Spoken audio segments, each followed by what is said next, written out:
একদিকে গুজরাট টাইটান্স, অন্যদিকে Chennai super Kings. একদিকে পয়েন্ট টেবিলের টপ একটা দল, অন্যদিকে চেন্নাই সুপার কিংস যে রীতিমতো পয়েন্ট টেবিলের বটমের সাইডে রয়েছে টুর্নামেন্টের শুরু থেকেই। গুজরাটের হোম গ্রাউন্ড আহমেদাবাদে হতে চলা এই ম্যাচে চেন্নাই সুপার কিংস কি পারবে গুজরাটকে আপসেট করতে? দেখুন, বিগত 3টে ম্যাচে পয়েন্ট টেবিলের টপ 3টে দল তারা পরাজিত হয়েছে পয়েন্ট টেবিলের নিচের 3টে দলের কাছে। যেমন গত ম্যাচেই গুজরাট তারা এলএসজির কাছে পরাজিত হয়েছে, গতকালকের ম্যাচে দিল্লি ক্যাপিটালস তারা পরাজিত করেছে পাঞ্জাব কিংসকে। তো পয়েন্ট টেবিলের সমস্ত টপ দলগুলো কিন্তু নিচের সাইডের দলের কাছে পরাজিত হচ্ছে, এবং আজকের ম্যাচে গুজরাট টাইটান্সকেও কি আবারও সেই একই রকমের পরিস্থিতি ফেস করতে হবে, যেখানে পয়েন্ট টেবিলের নিচে থাকা চেন্নাই সুপার কিংস কি তাদেরকে হারিয়ে দিতে পারে?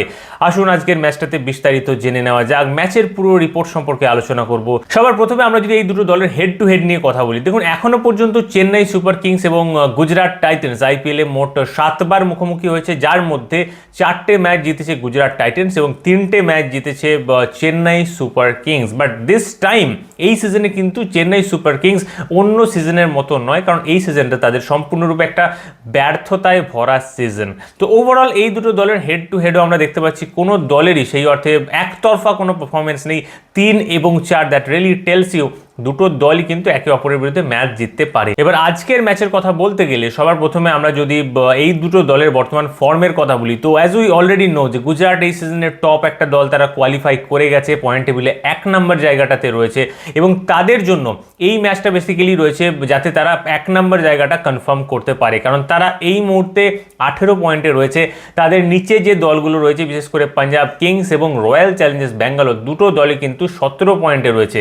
এই দুটো দলই যদি একটা করে ম্যাচ জিতে 19 পয়েন্টে পৌঁছে যাবে এবং 1 নম্বর জায়গা থেকে সরতে হবে গুজরাটকে। তো তাদের কাছে আজকের ম্যাচটা জেতা অনেক জরুরি, কারণ গত দিনে তারা লখনৌ সুপার জায়ান্টসের কাছে কিন্তু নিজেদের এই ঘরের মাটিতেই পরাজিত হয়েছিল। 235 করেছিল এলএসজি, যে রানটা গুজরাট কিন্তু চেস করতে পারেননি। তো তাদের কাছে এই ম্যাচটা জেতা অনেক জরুরি। যদিও তার আগের ম্যাচে গুজরাট কিন্তু এই মাঠেই সানরাইজার্স হায়দ্রাবাদকে পরাজিত করেছিল। তার মাঝে তারা দিল্লিতে গিয়ে একটা 10 উইকেট উইন নিয়ে আসে, বাট ইভেন্চুয়ালি এই মাঠের কথা বলতে গেলে গত ম্যাচে তারা এই মাঠে হেরেছে, তার আগের ম্যাচে তারা এই মাঠে জিতেছিল। অন্যদিকে চেন্নাই সুপার কিংস সিএসকে কিন্তু গত ম্যাচে আবারও পরাজিত হতে হয়েছে তাদেরকে, বাট তার আগের ম্যাচে তারা কিন্তু কেকেআরের সামনে ম্যাচটা জিতেছিল।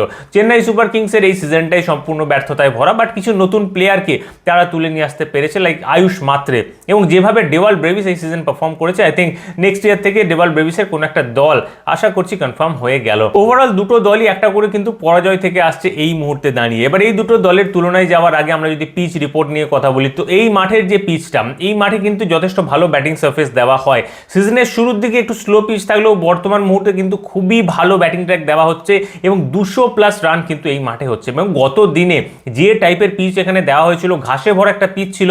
শুভমান গিল টসে বলেছিলেন আমার মনে হচ্ছে এটা একটা ভালো বোলিং সার্ফেস হতে পারে, এবং প্রথমে টসে জিতে সে বোলিং করার সিদ্ধান্ত নেয় এবং 235 রান লাগিয়ে দেয় কিন্তু লখনৌ সুপার জায়ান্টস, এবং এটা একটা বিশাল বড় স্কোর যে কোনো গ্রাউন্ডে যে কোনো পরিস্থিতিতে, এবং এই রানটা আর কিন্তু চেস করতে পারেনি গুজরাট টাইটান্স। তো ওভারঅল একটা বিষয় পরিষ্কার যে এই মাঠে কিন্তু ব্যাটিং সার্ফেস দেওয়া হচ্ছে, তাতে পিচের রং কালো যদি হয়, পিচে যদি ঘাস থাকে, ব্ল্যাক সয়েল পিচ হয়, it does not really matter, এই মাঠে ব্যাটিং পিচ দেওয়া হবে, এটা পরিষ্কার, এবং 200+ রান নিশ্চিতভাবে এই মাঠে হতে পারে। এখানেই ব্যাপারটা অনেক বেশি ট্রিকি হয়ে যায় যে এই মাঠে এখনো পর্যন্ত এই সিজনে যে ম্যাচেসগুলো হয়েছে, প্রত্যেকটা ম্যাচে কিন্তু 200-র কাছাকাছি যে রানগুলো হয়েছে, লাইক 205, 210, এই রানগুলো কিন্তু চেস ডাউন হয়ে গেছে। যেগুলো 230, 240 হয়েছে, সেইগুলো কিন্তু চেস হয়নি, যেটা আমাদেরকে স্পষ্টভাবে বলছে যে এই মাঠে প্রথমে ব্যাট করে যদি কোনো দল 230+ রান করে দেয় কি 225+ রান করে দেয়, সেই ম্যাচটা কিন্তু ব্যাটিং সাইডে জেতার সম্ভাবনাটা অনেক বেড়ে যায়, যেমনটা গত ম্যাচে হয়েছে, যেমনটা পুরো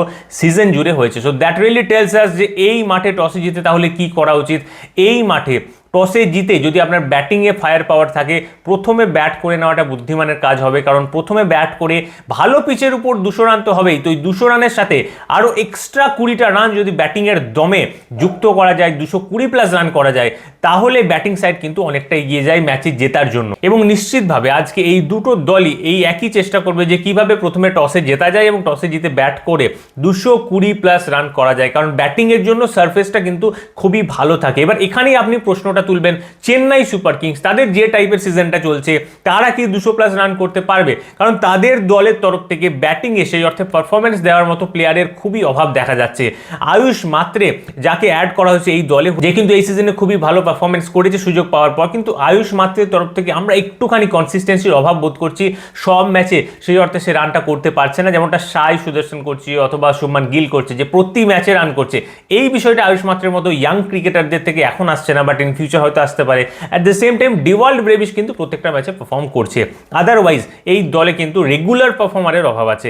শিবম দুবের তরফ থেকে ইম্প্যাক্টফুল ইনিংস আসছে না। তো ওভারঅল এই বিষয়টা আপনাকে নিশ্চয়ই দেখতে হবে যে চেন্নাই সুপার কিংস যদি প্রথমে ব্যাট করে তারা কি 220+ রান করতে পারবে, এই জায়গাটা একটা কিন্তু প্রশ্নচিহ্ন থেকে যাচ্ছে। অন্যদিকে গুজরাটের ব্যাটিং নিয়ে খুব বেশি প্রশ্ন এখানে নেই। গত ম্যাচেও কিন্তু গুজরাট 200 রান করে দিয়েছিল রান চেজ করার সময়, এবং গত ম্যাচে গুজরাটের টপ অর্ডার মোটামুটিভাবে ব্যর্থ হয়েছিল আমরা বলতে পারি, এবং সেখানেই তাদের যে মিডল অর্ডার আছে বিশেষ করে শাহরুখ খানের মতো ক্রিকেটাররা তারা কিন্তু স্টেপ আপ করে এসেছিল এবং 200 রান লাগিয়েছিল বোর্ডে। তো ওভারঅল এই দুটো দলের মধ্যে আমার মনে হচ্ছে গুজরাট যদি প্রথমে ব্যাট করে নিশ্চিতভাবে 220+ রান করার মতো ক্ষমতা এই দলটার এখন রয়েছে, এই দলটার সেই ফর্ম রয়েছে। কিন্তু চেন্নাই সুপার কিংস যদি প্রথমে ব্যাট করে তারা যে 200+ রান করতে পারবে এটা নিয়ে সামান্য একটু ডাউট রয়েছে। সিএসকে প্রথমে ব্যাট করলে আই থিঙ্ক 205 ম্যাক্সিমাম 210, তার বেশি যেতে পারবে না, যেটা এই মাঠে কিন্তু একটা ফাইটিং টোটাল হবে, but still that can be chasable. পাশাপাশি মাঠের স্ট্যাটিস্টিক্স নিয়ে যদি কথা বলি তো এই মাঠে এখনো পর্যন্ত 20টা ম্যাচে প্রথমে ব্যাট করা দল জিতেছে এবং 21টা ম্যাচে দ্বিতীয় ব্যাট করা দল জিতেছে, এবং এই যে ডেটা এই ডেটাটা কিন্তু সম্পূর্ণরূপে ইকুয়ালি আমরা বলতে পারি। তার কারণ হচ্ছে এখানে রান চেজ হয়, কিন্তু এমনটা নয় যে সব ম্যাচেই রান চেজ হয়ে যাবে, যেমনটা রাজস্থানের সবাই মানসিং স্টেডিয়ামে হয়, যেখানে গতকাল দিল্লি ক্যাপিটালস জিতে গেল ম্যাচটা। এরকম কিন্তু এখানে নয়, এখানে প্রথমে ব্যাট করেও ম্যাচ জেতা যায়, এখানে রান চেজ করেও ম্যাচ জেতা যায়। এবং গুজরাট টাইটান্স এই সিজনে এখানে প্রথমে ব্যাট করেও ম্যাচ জিতেছে, পরে ব্যাট করেও কিন্তু ম্যাচ জিতেছে। কিন্তু এখানে খুব ইন্টারেস্টিংলি যে ম্যাচগুলোতে গুজরাট এখানে রান চেজ করে জিতেছে সেই ম্যাচগুলোতে তাদের টার্গেটটা ছিল কিন্তু 200 রানের কাছাকাছি, 205 210 এই রকমের। 220+ রান কিন্তু এই সিজনে এই মাঠে চেজ করা যায়নি। 235 একদিনের এলএসজির চেজ হয়নি, 243 পাঞ্জাব কিংসের সেই রানটাও কিন্তু চেস করতে পারেনি গুজরাট টাইটান্স। তো এই মাঠে নিশ্চিতভাবে যে কোনো দল প্রথমে ব্যাট করলে সেই রানটা যদি 220+ হয় তাহলে সেই দল নিশ্চিতভাবে কিন্তু জয়ের দিকে অগ্রসর হবে, এটা আমরা বলতে পারি। এবার এই দুটো দলের যদি আমরা তুলনা করি, দেখুন এই দুটো দলের তুলনা করার সেই অর্থে এই মুহূর্তে পরিস্থিতি নেই। গুজরাট এই সিজনের টপ একটা দল, তাদের এই ম্যাচটা খুবই ক্লিন সুইপ ভাবে জেতার কথা, তারা যে টাইপের খেলছে, এবং চেন্নাই সুপার কিংস গত দিনেও ম্যাচ হেরে এসছে। So that really tells you যে চেন্নাই সুপার কিংসের এই ম্যাচটাই কিন্তু অনেকটাই পিছিয়ে, গুজরাট টাইটান্স অনেকটাই এগিয়ে। কিন্তু বিগত 3টে ম্যাচে যেভাবে পচা শামুকে পা কাটছে এই টপ দলগুলোর, যার কারণে এখানে কিন্তু গুজরাটকে অনেক বেশি কেয়ারফুল হয়ে যেতে হবে। দেখুন এই মাঠে টসে জিতে যদি প্রথমে গুজরাট ব্যাট করে নিশ্চিতভাবে 200+ রান গুজরাট করবে, তাদের যে ব্যাটিং লাইন আপ রয়েছে। অন্যদিকে চেন্নাই সুপার কিংসের যে ব্যাটিং লাইন আপ রয়েছে তাদের পক্ষে এই মাঠে 220+ রান চেজ করা নিয়ার টু ইম্পসিবল। এবং এখানেই আসছে সব থেকে ইম্পর্টেন্ট ব্যাপার, যে তাহলে চেন্নাই সুপার কিংস প্রথমে ব্যাট করে যদি 210 সামথিং করে দেয় তাহলে সেই রানটা কি গুজরাট চেজ করতে পারবে? দেখুন চেন্নাই সুপার কিংসের যে বোলিং লাইন আপ, এই বোলিং লাইন আপটা কিন্তু এতটাও কোয়ালিটি নয় যতটা এলএসজি রয়েছে। কারণ এলএসজির বোলিং লাইন আপে যেদিন থেকে উইলিয়াম ওরুক ঢুকেছে, আমি কিন্তু সেই দিন থেকে এলএসজির বোলিং লাইন আপটাকে একটু হাইলি রেট করছি, বিকজ অনলি উইলিয়াম ওরুক যে আগের দিনে 3খানা উইকেট নিয়েছিল। কিন্তু চেন্নাই সুপার কিংসের কাছে এই টাইপের কোনো বোলার নেই এই মুহূর্তে। দ্যাট ইজ দ্য রিজন চেন্নাইয়ের বোলিং ডিপার্টমেন্টটা এই মুহূর্তে অনেকটাই উইক, এবং গুজরাটের সামনে হয়তো এই ম্যাচে ঠিকমতো স্ট্যান্ড আউট না করতেও পারে। অন্যদিকে গুজরাট টাইটান্সের কাছে কিন্তু প্রসিদ্ধ কৃষ্ণা, মোহাম্মদ সিরাজ, কাগিসো রাবাডা 3টে একদম ফ্রন্ট লাইনের টপ ক্লাস বোলার রয়েছে। না রাবাডার টাইম ভালো যাচ্ছে না, বিগত ম্যাচগুলোতে অনেক রান দিয়েছে, ইভেন আগের দিনে প্রসিদ্ধ কৃষ্ণাও ভালো বোলিং করতে পারেনি। বাট এটাও আপনাকে দেখতে হবে অপোজিশনের ব্যাটসম্যান কারা ছিল। অপোজিশনের ব্যাটসম্যান ছিল মিচেল মার্শ, অপোজিশনের ব্যাটসম্যান ছিল নিকোলাস পুরান, অপোজিশনের ব্যাটসম্যান ছিল এডেন মার্ক্রাম। তো তাদের সামনে নিশ্চিতভাবে এই বোলাররা স্ট্রাগল করছে, এটা আমি খুব একটা অবাক করা কিছু মনে করব না, কারণ এই ব্যাটসম্যানরা যথেষ্ট কোয়ালিটি ব্যাটসম্যান। কিন্তু চেন্নাই সুপার কিংসের ব্যাটসম্যানরা তাদের মধ্যে কিন্তু সেই কোয়ালিটি নেই। আয়ুষ মাত্র একদমই ইয়াংস্টার, শাইক রশিদ একটা ইয়াংস্টার, শিবম দুবে সেই টাইপের টাচে নেই। একমাত্র ডেওয়াল্ড ব্রেভিস এখানে রয়েছে, যে ব্রেভিসকে যদি কোনো রকমে ফাঁসিয়ে নিতে পারে গুজরাট তাহলে এই ম্যাচটা কমপ্লিটলি তাদের হাতে চলে যাবে। তো ওভারঅল এই দুটো দলের মধ্যে আমি নিশ্চিতভাবে এখানে গুজরাট টাইটান্সকে অনেকটা এগিয়ে রাখবো। তার প্রধান কারণ হচ্ছে চেন্নাই সুপার কিংসের ব্যাটিং এক বিন্দুও কিন্তু ফায়ার করছে না, এবং এইটা একটা খুব ভালো ব্যাটিং পিচ। খুব ভালো ব্যাটিং পিচে এসে যে টিমটা ফর্মে আছে সেই টিমটা কিন্তু রান করেই দেবে, কিন্তু যে টিমের ব্যাটসম্যানরা ফর্মে নেই,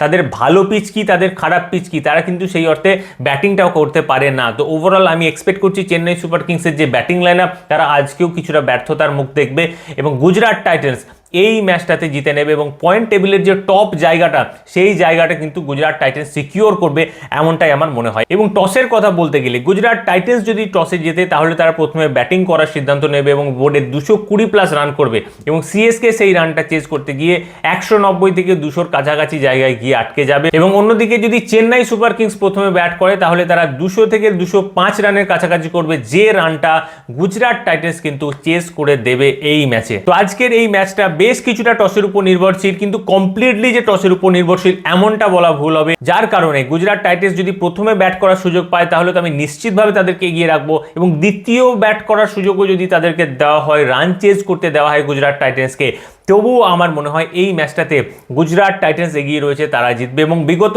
3 দিন ধরে যেভাবে পয়েন্ট টেবিলের নিচের দিকের দলগুলো উপরের দলগুলোকে হারাচ্ছে, আমার মনে হচ্ছে আজকের দিনে এসে এটার কিন্তু শেষ হবে এবং আজকে পয়েন্ট টেবিলের টপে থাকা একটা দল পয়েন্ট টেবিলের নিচে থাকা একটা দলকে পরাজিত করবে। আমার কাছে আজকের ম্যাচের হট ফেভারিট গুজরাট টাইটান্স। আপনার কি মনে হয় আজকের ম্যাচে কোন দল জিততে চলেছে? অবশ্যই সেটা কমেন্ট করে জানাবেন। এবং আপনি যদি চ্যানেলে নতুন হন অবশ্যই চ্যানেলটাকে কিন্তু সাবস্ক্রাইব করে নেবেন এবং আমার হোয়াটসঅ্যাপ চ্যানেলের লিঙ্কটা আমি ডেসক্রিপশন বক্সে দিয়ে রাখবো, সেখান থেকে আপনি আমার হোয়াটসঅ্যাপ চ্যানেলে যুক্ত হতে পারেন, যেখানে ক্রিকেটের সমস্ত আপডেট কিন্তু রিয়েল টাইম খুব কুইকলি সেখানে আপডেট দেওয়া হয়। দেখা হচ্ছে আবারও পরের ভিডিওতে।